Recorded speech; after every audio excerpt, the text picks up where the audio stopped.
I thought about the second wish Sebastian had written in his journal. Maybe for now, this counted as fulfilling it. The time machine would only let me stay here for 36 hours. And now, I had just one last regret left to fix. Would I be able to do it? As night fell, I made my way alone to the observatory. It was the perfect place to watch the meteor shower. I leaned against the railing, unable to stop a faint sense of anticipation from blooming inside me. Chapter 4. I didn't know how long I had been waiting when the door behind me suddenly opened. I turned around, eyes lighting up with hope. Sebastian, you came. But his expression was dark, stormy. He crossed the room in just a few quick steps, his eyes burning with anger. Sienna, just because I didn't take you home and went to see Jillian instead, you ran off to complain to my parents? Do you even realize what you've done? They called her and tore into her over the phone. She got distracted, and while crossing the street, she was hit by a car. She's bleeding out now, and she might die. Are you happy now? I froze where I stood. In my past life, Jillian had also died from massive blood loss after a car accident because the blood bank didn't have enough supply in time. If, before this, Sebastian's cruelty had been limited to cold words and cutting remarks, after that day, it turned into real, burning hatred. But that hadn't happened until a month after we got married. Why had it happened so much earlier this time? I had been wondering how I was going to fulfill Sebastian's third regret. And now, fate had placed it right in front of me. I looked at him calmly. So, you came to ask me to donate blood for her? At that, Sebastian let out a bitter, disbelieving laugh, his fury only deepening. Do you think I wouldn't dare? This is exactly what you owe her. He grabbed my wrist and dragged me toward the hospital. When we arrived, I immediately donated 1 pint of my blood. As the blood left my body, I felt my strength drain with it. I was weak and lightheaded. The nurses frowned as they reviewed the results. This isn't enough. We still need at least 10 more minutes to get more blood in from other locations. There's no guarantee the patient will hold on that long. I glanced at Sebastian. His eyes were locked on the woman lying on the bed, Jillian. The moment he saw Jillian's pale face, the pain and worry in his expression were impossible to miss. A nurse came in to remove the band around my wrist, but I gently stopped her. Could you draw another pint? The nurse's eyes widened in shock, and she immediately tried to stop me. No, you can't. The maximum allowed in one donation is 1 pint. But I just smiled. It's okay. I'll recover. Saving her is more important. A doctor burst out of the emergency room, shouting urgently, the blood supply isn't enough. Push for more blood units immediately. The patient is running out of time. I urged the nurse to hurry. She gave me a grateful look. Miss, you're such a good person. When the patient wakes up, she's going to be so thankful for you. Sienna. Sebastian opened his mouth, his voice hoarse. I'll make it up to you. As the needle pierced my vein again, I smiled at him gently.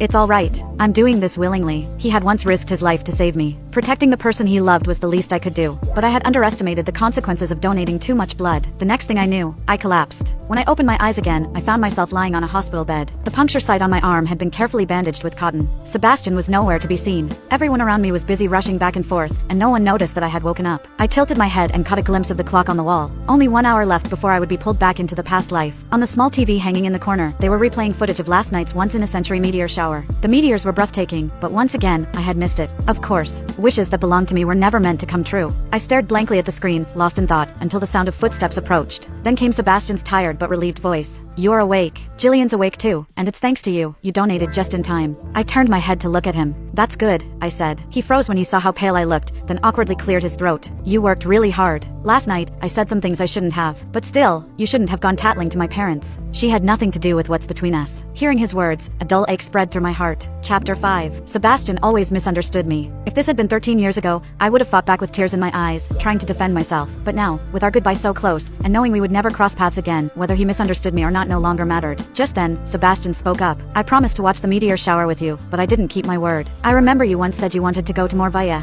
In a few days, I'll take you there. We can travel together. I was caught off guard by the fact that he even remembered that. For a moment, I was stunned, but then I quickly shook my head. There's no need. For once, Sebastian didn't mock me or act sarcastic. Instead, he pulled out his phone and immediately booked plane tickets for 5 days later. I get it. You're mad at me, but I've already booked the tickets. Once you're feeling better, we'll go on our honeymoon, he said. There's no need, Sebastian, I said again. He looked at me, confused, and I said softly, you don't need to force yourself, and you don't have to feel guilty about anything. This was my debt to you. The words were meant for Sebastian, but also me. Sebastian frowned, clearly unhappy. What are you even talking about? He snapped. I didn't answer. The room fell into silence. Sebastian turned away and went to pour me a cup of hot water. I noticed his hand trembling slightly, probably because of the rainy weather. His old injury was acting up again. A flood of memories and heartache rushed over me. Quietly, I asked, do you regret it? Saving me and ending up like this? Sebastian set the cup down in front of me, his head bowed low, his hair falling over his eyes. No. Even if it had been someone else, I would have still done it, he said. And during the earthquake? I pressed. I saw his fingers stiffen for a brief second before he answered, yes. No matter who it was, I would have saved them. Of course. That was just the kind of person he was, soft-hearted and kind to the very core. I smiled, but tears streamed down my cheeks. Thank you, Sebastian. You are a good person. I was the one who repaid kindness with stubbornness, clinging to you and refusing to let go. It must have been exhausting for you. He had been so kind, yet I had been his burden for 10 whole years, and in the end, he had even died saving me. I was his curse. When Sebastian saw my tears, a rare trace of panic flashed in his eyes. What are you talking about? At that moment, his secretary came rushing out of the emergency room. Mr. Pena, Ms. Brown is awake. Sebastian's face lit up immediately. I'll go check on her, he said quickly, turning to leave. But I softly called out his name. He turned back, and I gave him a bright, radiant smile. I'm sorry, Sebastian. I hope you live a long, happy life, and that all your wishes come true. He immediately sensed something was wrong. What do you mean? I'm just going to check on Jillian. I have something to tell you. Wait for me, okay? Without waiting for my reply, he hurried away. There was less than half an hour left before I would return to the past life. I pulled the 4 needle from my hand and got up, walking slowly toward the hospital exit. Meanwhile, after visiting Jillian, Sebastian came back carrying several containers of tonic broth. But when he stepped into my hospital room, it was empty. Frowning, he called my name a few times, but there was no response. An uneasy feeling crept into his chest. He instinctively pulled out his phone to call me. At that moment, his secretary came running in, panting and out of breath. Mr. Pena, something terrible has happened, he shouted between gasps. 10 minutes ago, Ms. Rouse was in a car accident. She suffered massive blood loss. And because the hospital's blood supply was critically low, Ms. Rouse was pronounced dead after failed resuscitation.